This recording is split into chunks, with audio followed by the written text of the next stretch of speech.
늦었다 늦었어. 어? 애기야 왜 울고 있어? 엄마 잃어버렸어? 뭐죠? 모리씨 딸 있었나요? 아 그게 아니라 애기가 요 앞에서 울고 있길래. 담보야! 담보야! 어? 아니 이 빡빡이가 어디 남의 담보에 손을 대!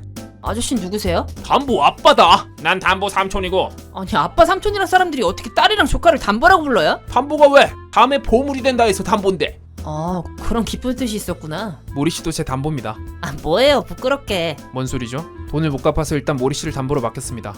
응? 너 빠박이도 아빠 하나 생기겠네. 힐링 영화 담보 9월 대개봉. 흐이. 그럼 첫 번째 사연. 아니 총면맹님은 절 보내놓고 지금 사연이 넘어가요? 아 모리씨 돌아오셨군요. 나 화났어요. 사연 보이콧할 거예요. 안 들 거야. 그럼 제 얘기 한번 들어보시겠나요? 총면맹님 얘기요? 뭔데요? 제가 겪은 섬뜩한 실화입니다. 한 라디오 방송에서도 채택됐던 거죠. 뭐야 갑자기 흥미롭게. 좋아요 들려주세요. 이건 제가 21살 군입대 한 달 전 겪은 일입니다. 곧 입대라 주변 눈치 안 보고 맘껏 놀았던 때였기에 그날도 집에서 새벽까지 게임을 하고 있었죠. 그러다 시계를 봤는데 벌써 새벽 3시더군요. 전 어차피 늦은 거 그냥 밤샐까 하다가 그럼 너무 피곤할 것 같아 컴퓨터를 끄고 침대에 누웠습니다. 하지만 잘 때를 지난 터라 그냥 눈 감고 애꿎은 몸만 뒤척이고 있었는데 집 초인종이 울렸습니다. 순간 가슴이 쿵 내려앉았죠. 이 새벽에 집에 올 사람은 없었으니까요.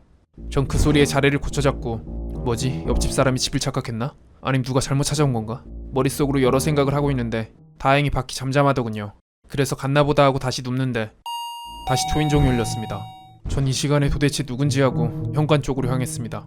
그 찰나의 강도 같은 거면 어쩌지 싶어 머리가 하얘지더군요. 그렇게 겁난 마음으로 우선 문에 있는 작은 구멍으로 눈을 갖다 댔습니다. 열기 전에 누군지 확인하려고요. 그런데 이상하게도 밖엔 아무도 안 보이더군요. 복도 천장등이 꺼져 있는 탓인 건지 아님 그새 사라진 건지 어쨌든 없구나 싶어 뒤돌아서는데 갑자기 문고리가 절컥거리기 시작했습니다. 쿵쿵 문을 치기까지 하더군요. 그때 다행히 주무시던 아버지께서도 소리를 들으셨는지 거실로 나오셨습니다. 혼자가 아니란 걸 깨닫은 전 용기 내 제가 문을 열겠다고 말했죠.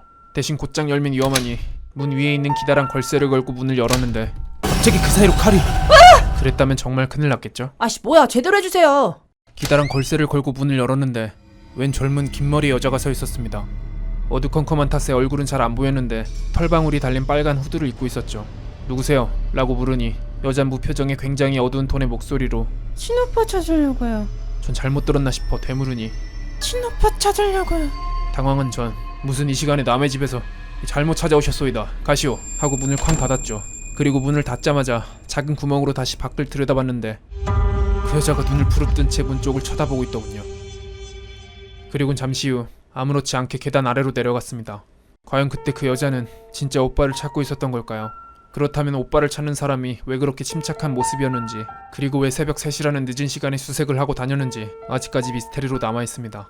헐 그럼 그 뒤로 별일 없으셨어요? 보통 공포영화 보면 다음날 집 앞에 앰뷸런스 와 있고 그 아래층 사람 다치는 게 국룰인데. 그럼 모리씨는 저희 집 아래층 분이 다친 얘기를 듣고 싶으셨던 건가요? 아 그게 아니라 영화에서 보면. 실망입니다. 역시 담보를 내놓길 잘했네요. 뭐야 괜히 합리하지 마요. 16살 남학생입니다. 제가 초딩 때 피아노 콩쿠르에 나갔을 때 일이에요. 당시 제가 연주하던 곡은 뒤로 가면 갈수록 어려운 곡이었는데 중간에 잠깐 멈췄다가 엄청나게 어려워지는 마의 구간 때문에 매번 정신이 나갈 뻔했죠.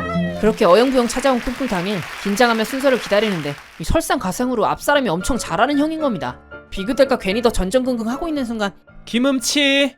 그렇게 부담감을 잔뜩 안고 무대에 선 저는 심호흡 바로 연주를 시작했죠.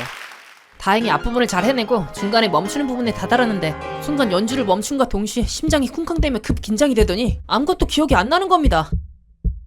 앞을 보니 무대 커튼 뒤에 있던 선생님은 뭐하냐는 표정으로 인상을 찌푸리고 계시고 전 여전히 기억이 안 나 땀을 뻘뻘 흘리며 진짜 엑스데타 하고 있는데 사람들의 커다란 박수 소리가 들렸습니다. 뭐지 하고 보니 관객들이 연주가 끝난 줄 알고 박수를 친 거더군요.